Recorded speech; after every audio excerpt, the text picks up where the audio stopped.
Welcome to Shellphone, the podcast that gives the ocean its very own hotline. Join us as we hear from ocean stewards, discover threats to ocean health, and learn ways we can all answer the ocean's call. This podcast is brought to you by Breach the Surface and Coastal Creative. I'm Harmony Dawson, and joining us this episode is Jessica Pate. Hi, Jessica. Hi, everyone. Thank you for joining us today. I'm glad we were able to work out a time to talk. Before we get into the episode, can you introduce everyone to yourself and the work that you do? Yeah, so my name is Jessica Pate, and I founded the Florida Manta Project with the Marine Megafauna Foundation.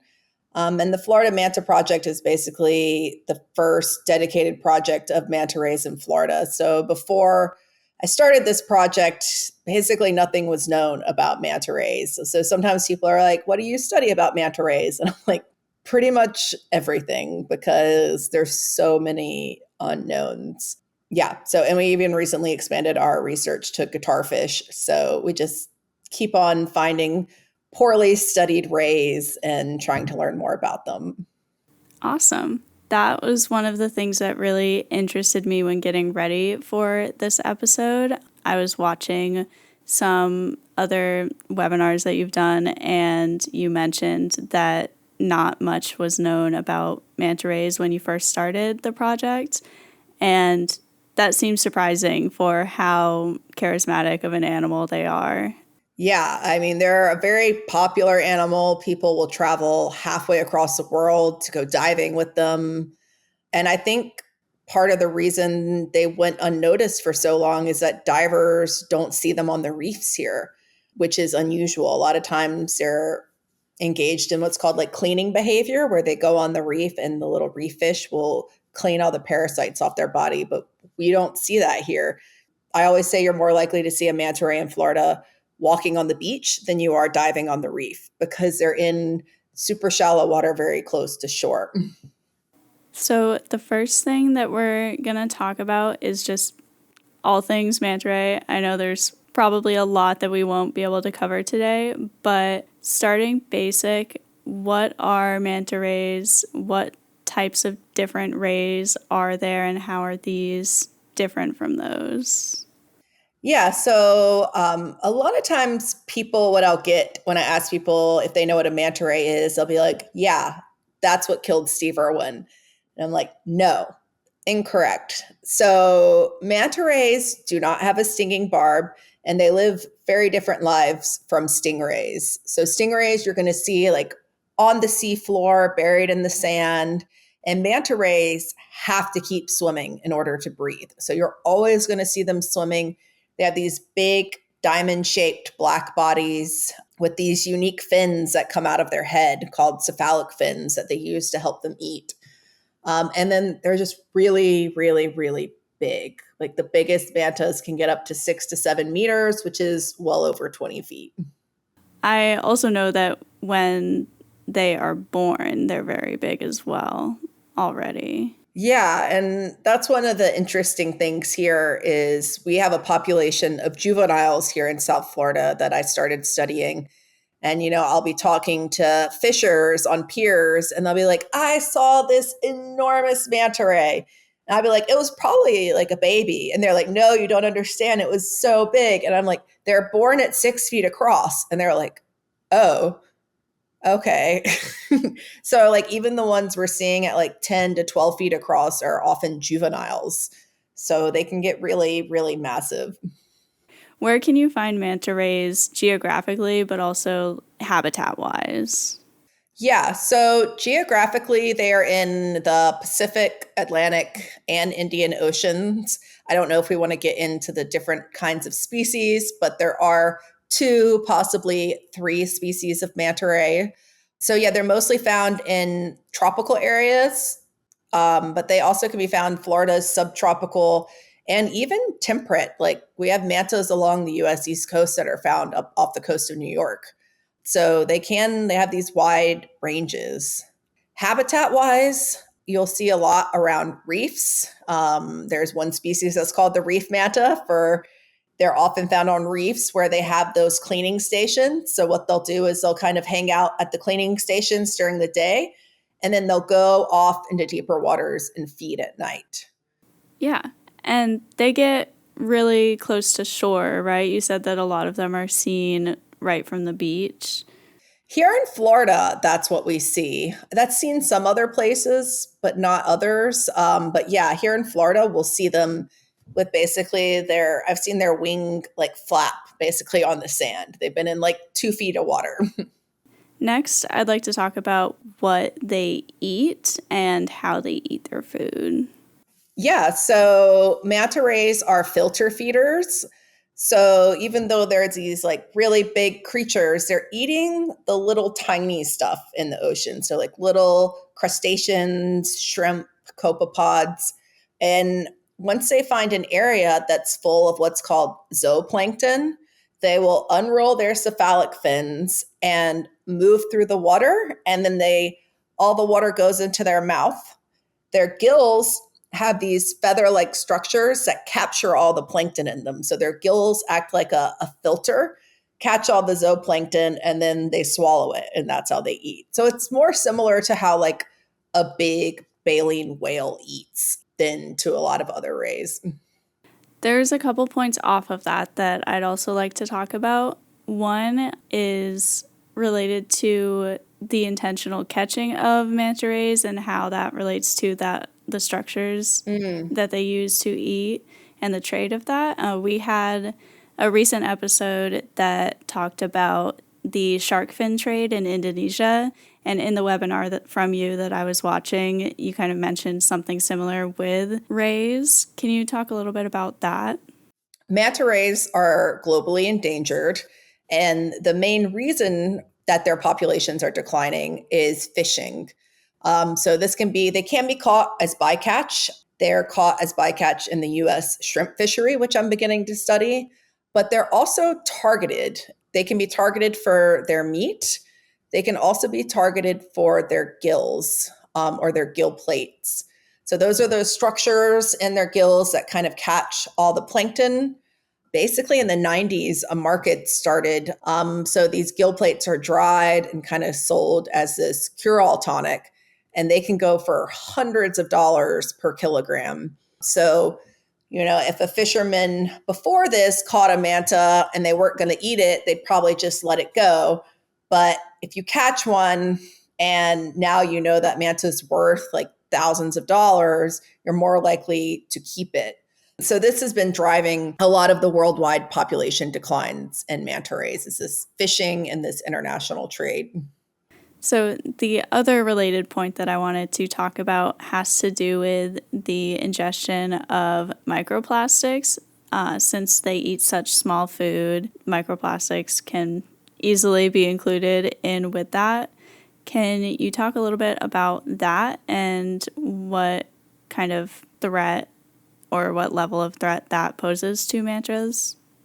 So basically, like you said, when plastic breaks down into the ocean, like plastic never really goes away, it just breaks down into smaller and smaller and smaller pieces. And so some of these pieces are the same size as the food. And one of my colleagues in Indonesia found that manta rays are consuming up to like 60 pieces of plastic per hour.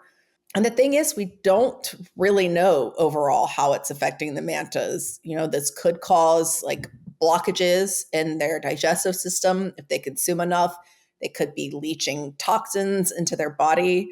So it's a line of research that needs more work. Really, that's the only study in Indonesia that's really been done on it. So work in some other places should be conducted as well. But I feel like every time I turn on the news, we have like microplastics in our brain and our blood, even just in humans. So it's everywhere and it's disturbing. Yeah, it's hard to escape from. I feel like I'm kind of jumping all over the place, but another really interesting thing that I heard or found while preparing for this episode is that the size of their brains is very large relative to their body size and how that could be related to their social behavior. Can you talk a little bit about that and what their behavior is like in general, or how often they're seen in groups or anything around that topic? mantas have the largest brain to body size ratio of any fish, which basically means, we talked about how big they are, but they don't just have a big brain because their body is big. They have a big brain for their body size. Like, say, if you look at their cousin, the whale shark, which is 10 times the size of a manta ray, they have about a third of the brain size as a manta ray. So they're very cute, but maybe not as smart. And, similar to us humans, we have a very large brain to body size ratio. And that's, they think, a lot because of our complex social lives. We have to remember all this information and faces. So mantas are also quite social. They can be social when they feed. At a place in the Maldives, hundreds of reef mantas will get together and kind of cooperatively feed. They basically make like a plankton tornado by swimming around in circles. And they show curiosity to divers, which is, something divers are, usually if like a fish hasn't been fed or something like that, most fish don't want anything to do with you. But mantas are known to kind of like come by divers and kind of just see what's up. And yeah, so this might all be signs of their intelligence. Another avenue for future research would be manta ray social behavior. There's still a lot to learn and a lot we don't understand. That seems like a very common thread of there being things where we need to research them more to know more, and that hasn't been done yet. And that kind of goes into how the Florida Manta Project started. Can you talk about that and what kind of inspired this project and what the goals of it are? Yeah, so this project kind of happened pretty happenstance. I had moved to Florida after my undergrad degree, and I was working on sea turtle nesting beaches. And what that involves is driving up and down the beach all day on an ATV, counting turtle tracks.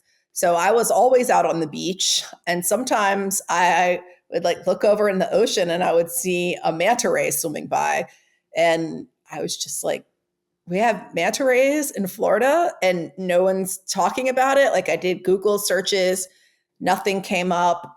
Even if you did Google Scholar searches and looked at the science, there was like one article from the 90s saying that like 3 mantas were seen. And then the rest of it is old fishing stories where people would go out and harpoon mantas at the beginning of the 20th century. So I was very surprised that they were there. And I used to like carry my fins and my mask on the back of my ATV and like try to swim out to them in the middle of my survey. And I was never successful because it's hard to do. But I finally convinced one of my friends to take me out on his boat. And we actually found a manta the first day we went looking for one. And I did this behavior where it flipped upside down and looked at me, which I've now had done a lot of times, but it just kind of just like hovered below me, like looking me in the eye. And I was like, what on earth? And I just was mesmerized and kind of hooked. But then I tried to study mantas for grad school. Long story short, it didn't happen.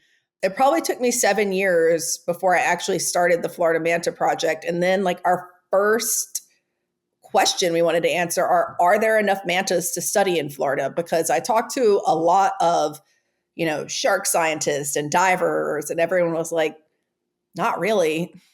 So, but it was just something I always wanted to try. So on my days off for my full-time job, my boyfriend and I would rent a boat and go look for mantas. And luckily we found that there were enough to study, and, everything kind of snowballed from there.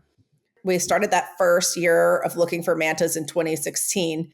In 2018, mantas were listed on the Endangered Species Act, but they were listed on the Endangered Species Act based of all that fishing I told you about earlier that's mostly happening in the Indo-Pacific. But they basically didn't know anything that was happening here in the Atlantic or Gulf of Mexico. So we've been doing a lot of work with the federal government to work on Endangered Species Act protections, make sure, the data is updated, because basically before the Endangered Species Act, none of the bycatch in US fisheries for rays was identified as species. It was just like, it's a ray. So before that, there's really There's some data, but it's really bad. So up until 2020, we didn't have data really on manta ray bycatch. And now that they're collecting data, we're seeing that lots of mantas are getting caught, especially in the shrimp fisheries in the Gulf of Mexico, but also in longlines and other fisheries as well. For those who may not be familiar, can you describe what the Endangered Species Act is? Yes, if it's still around in the next 4 years, it's a really depressing time to be involved in conservation. Yeah, so I'm trying to think, is it 1973? I don't know if I'm making that up. I'm not sure. We can Let's pause this see. part. Sometimes I don't know Even if it's not like it a is. It's 1973. concrete, I was right. great memory. So the Endangered Species Act was established in 1973, basically as a way to recover endangered species from the brink of extinction. And so it's been highly successful with animals like bald eagles were one, alligators in Florida were another, manatees were one, although they had a big setback recently. Sawfish were looking like they were going to be one of the success stories, but they've also suffered a recent setback. But so the Endangered Species Act basically provides a framework to recover these populations from the brink of extinction. It's a very important act and has been very successful. Great, thank you. So part of that establishing a basis for their status under the Endangered Species Act has to do with identifying critical habitat for the manta rays. Can you talk about what you've found that critical habitat to look like here in Florida? And I know that it is mostly for young mantas. Can you talk about that as well? Yeah, so I don't know if you really want to make the distinction in this podcast between what NOAA describes as critical habitat, which is something super, super specific and we have not done yet. And it's a long way off in the future. Or we can talk about critical habitat in the more like ecological sense, is that it's an area important for an animal's survival, which is probably the better way to talk about that. So these can be areas like reproductive areas or nursery habitats for juveniles or places where they eat. So, in the area of South Florida, where I do most of my work, kind of off Palm Beach County, we found almost exclusively juvenile manta rays here. So, these are the young babies. They're anywhere from like 6 to 12 feet. And we see the same individuals over and over year after year. We usually see them for maybe 2 to 3 years, and then we don't see them anymore. So this is all evidence that this is an important nursery habitat, which is a place where young mantas can like safely grow up before moving on to their adult habitats. What methods do you use to conduct surveys to conduct surveys on the manta rays? So we do, I would say the majority of our work with boat surveys. So we'll go out on a boat. We used to do it by just like, I would stand on the bow and just visually look for manta rays. Now we've become a little more technologically savvy and we use drones to help us find manta rays. We don't only use them to find manta rays, we use them to study manta rays. I was just on a meeting right before this where a PhD student is using drone video data to kind of look at the effect of divers in the waters with manta rays. When we find them, we get in the water with them. We use underwater photography to identify individuals because each individual has a unique spot pattern that's just like a fingerprint. So I see these spots. I know that that manta is named Gilly, and then we can track him over time. We also will measure them. We have a device that's has paired lasers. So it has two lasers, underwater lasers, that sit about half a meter across with a camera in the middle.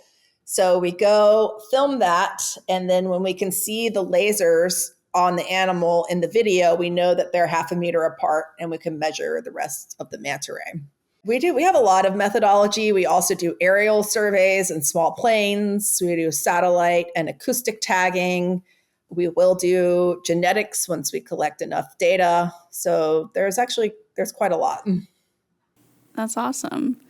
I was recently at an event where I attended a talk about whales in Florida, and they talked about how drones were being used to actually deploy tags.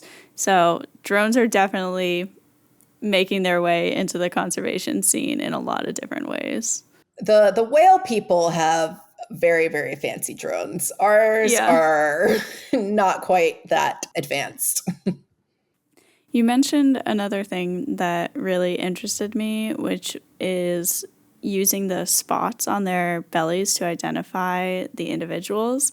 And that's one question that I really wanted to figure out with today's episode, because I know that with animals like manatees, they usually identify them by the scars that are left from boating incidents.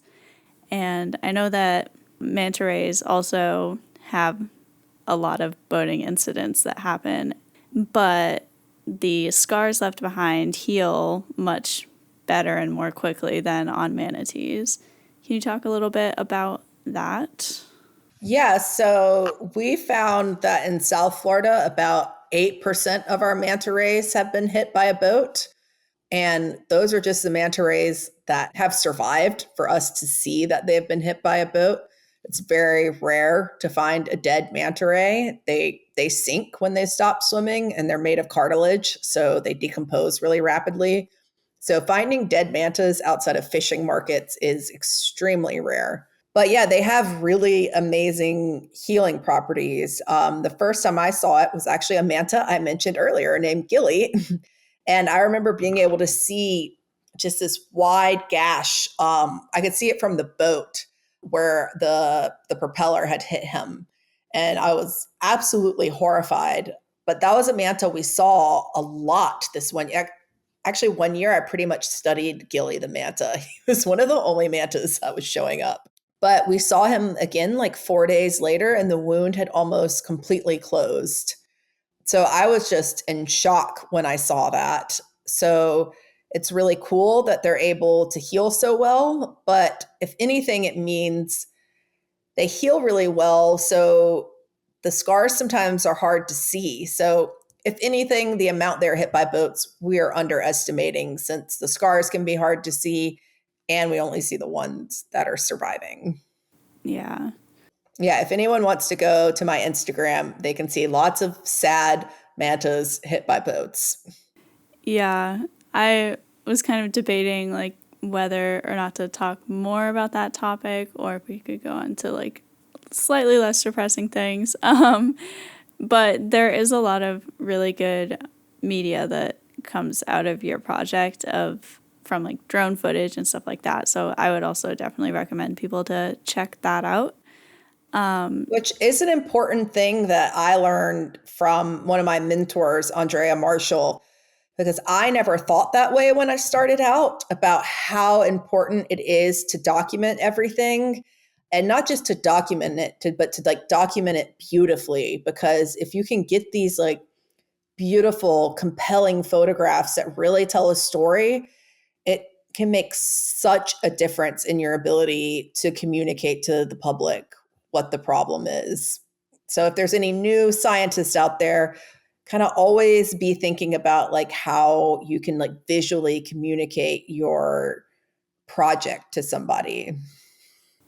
Yeah, I've seen a lot of that as I've gotten into this field, and it seems that people are kind of branching out in how much and what form they're sharing about their research topics or things like that, which is part of the reason why we have this podcast. But yeah, my next question has to do with how the community and citizen science and just community outreach in general, what that has to do with the work that you do.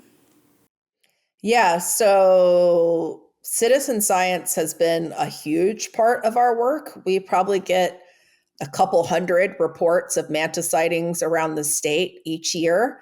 And a good example of how they've been used to help us is during the COVID pandemic, during the lockdown that we had here.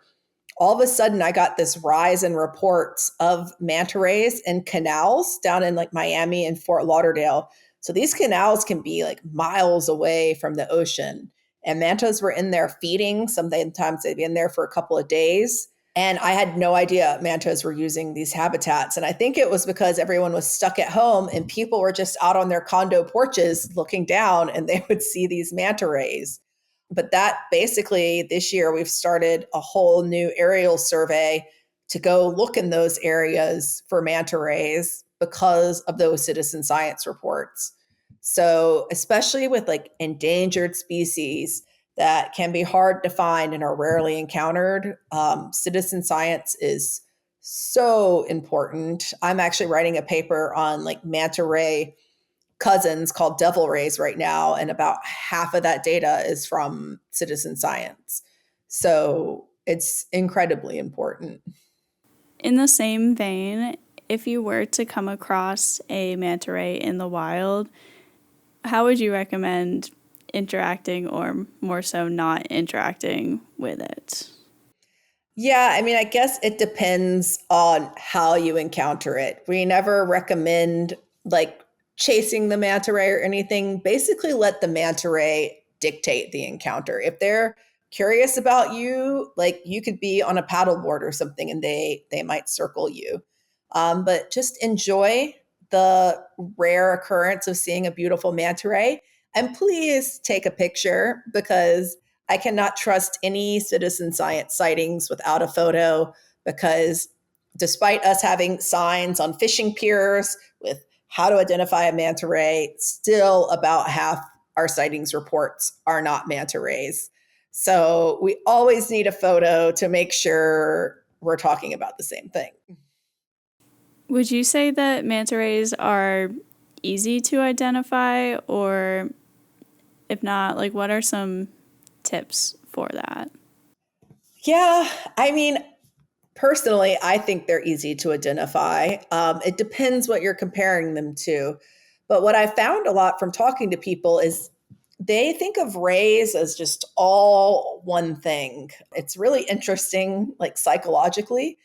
And it's why I'm trying to like work on this outreach to be like, actually, these rays are very different than these rays, but they're big, they're black, which can also describe in Florida a spotted eagle ray. So those are similar. And the best way to tell those apart is spotted eagle rays have a pointy face. They have kind of like a beak that they eat things with. And manta rays are going to have those kind of white fins that come out of the front of their face. And then if you happen to see a cousin of the manta ray, which are the devil rays, you just need a photo because those can be trickier. I also wanted to ask about what kind of challenges you face in your work, whether that's on the research side of it, where there might be issues out in the field, or on the other end with publishing work or working with communities, anything under the sun. There's a lot of challenges under the sun. I mean, my whole entire life is weather dependent. As you have learned by me rescheduling this meeting, field work is all weather dependent. So I usually don't make my schedule until a week in advance when I know what the weather is going to be. And then, kind of working in a small organization where our Florida Manta Project team is incredibly tiny, it's kind of having to like wear a lot of different hats. You're wearing the scientist hat, but you also have to be able to drive a boat and fly a drone and analyze your data and raise money and write grants and do all the education and outreach. So sometimes it's just a lot of stuff to keep all going in the air. Sometimes I'm like, I wish I could just be like, focus on the field work and do all that. And that's all I do. But, it keeps you fresh and challenged. So, would you say then that being out in the field is your favorite part? Absolutely. Yeah. 100%.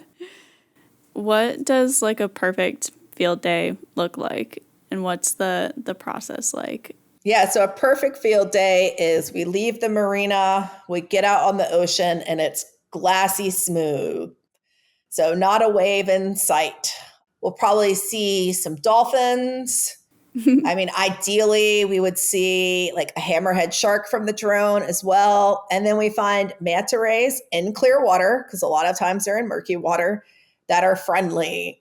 So, a lot of times mantas don't want to have anything to do with us. So, but if they're friendly, it makes everything easy. I don't feel bad. That's my perfect field day. There are certain days when the ocean is just full of life. Like you'll be bait balls and dolphins and lots of sharks and schools of jacks. And other times it's kind of like, it's kind of quiet out here. What's going on? So those days where it's just like the ocean is full of life, those are just like the best times to be out there. What does an unfriendly manta ray look like? Is it just like them swimming away? Also, kind of related, how fast can they swim I don't know relatively? a specific number for how fast they can swim, but you can't keep up with them if you wanted to. They can swim faster than you, 100%. So if they don't want anything to do with you, they can get away. And they'll usually just kind of go offshore into deeper water if they don't want anything to do with you. Yeah, so that's what an unfriendly manta works like. And if that's what we're dealing with, we try to like minimize the harassment, just get an ID shot and leave it alone, which we've gotten much better at over time. Yeah, I imagine you started the project in 2019, was it? Or, 2016. oh, okay. So not quite. But I imagine there's been lots of changes and improvements and different strategies over that time. Yeah, and it's a lot of the stuff that you can't teach people because it's just like when I'm in the water with the manta ray, I can kind of sense what they're going to do, and it's you can't really explain it to anybody because it's a case by case basis, and the only way you learn this stuff is just hundreds of hours in the water looking at these creatures. Awesome. Those are all of the topics that I wanted to make sure we got to. Is there anything else that you would like to talk about or a favorite thing about manta rays that you'd like to share? Anything extra? I mean, I think you covered a lot of my favorite manta facts. When I was starting out as a scientist, like reading Jane Goodall's books and about her research about like getting to know like a population of animals super intimately was always very appealing to me, and just studying them over a long period of time and really like understanding them. And that's kind of what I want to do with the mantas here. And it's cool because, like her, I get to know my individuals. But what's sad is they're juveniles. So I get to know them and then they leave. Like, I think this was the last year. Probably I'm going to see lizard and cricket. I will probably cry if they come back next year, but I don't think they will. So it's always like a little, we get new mantas in that become our favorites, and then the others leave and go off to become adults. And it's a little sad and nostalgic. That kind of brought up another question. How long do manta rays live, and how many years of that are they considered juveniles? That is a great question. We don't have perfect answers to those questions. We think they're living around 50 years. The longest one has been photo ID'd, was in Australia over a 40-year period. How long they are juveniles, we don't really know. We think males probably mature around 5 years, females 8 to 10, but it probably depends on species and where they are. So, like, what is happening here in Florida is still to be determined. That's expected, as that's been like a theme throughout the conversation. I'd also like to end on a bit of a point of hope, or at least what you see like coming for the future, since there's lots of things that could drag down that picture of the future. Do you have any spots of hope that you're kind of holding on to with the mantas, or conservation, or your own work, or what do you envision doing over the next few years? Well, I think my big spots for hope are, so say, for example, I grew up in rural North Carolina. I didn't know anything about environmentalism or climate change when I was growing up. Like I was just completely ignorant of these issues. And now I talk to 5-year-olds and they know about microplastics and climate change and saving energy and all of this stuff. It's kind of just like part of their worldview. And I think it's really going to come down to them to make sure things really get changed. And I feel like we're just holding down the fort and making sure nothing gets too bad until that happens. Yeah, fair enough. Well, anyway, I think we've talked about a lot. There's definitely a lot more to learn about manta rays, and I'm really glad that we got the chance to have you in for an episode, so thank you. Thank you. It was wonderful talking. Thanks for tuning into Shellphone. To learn more about our projects, suggest a guest, or donate to the show, visit our website at breachthesurface.org or social media at breachthesurface and at Shellphone Podcast. To learn more about Jessica and the Florida Manta Project, visit at Marine Megafauna and at Florida Manta Girl on Instagram, or the Marine Megafauna Foundation website at marinemegafauna.org. Whether you're listening in on Spotify, YouTube, or another podcast streaming platform, follow us or leave a comment to let us know that you enjoyed the show. Thanks, and we'll see you next time.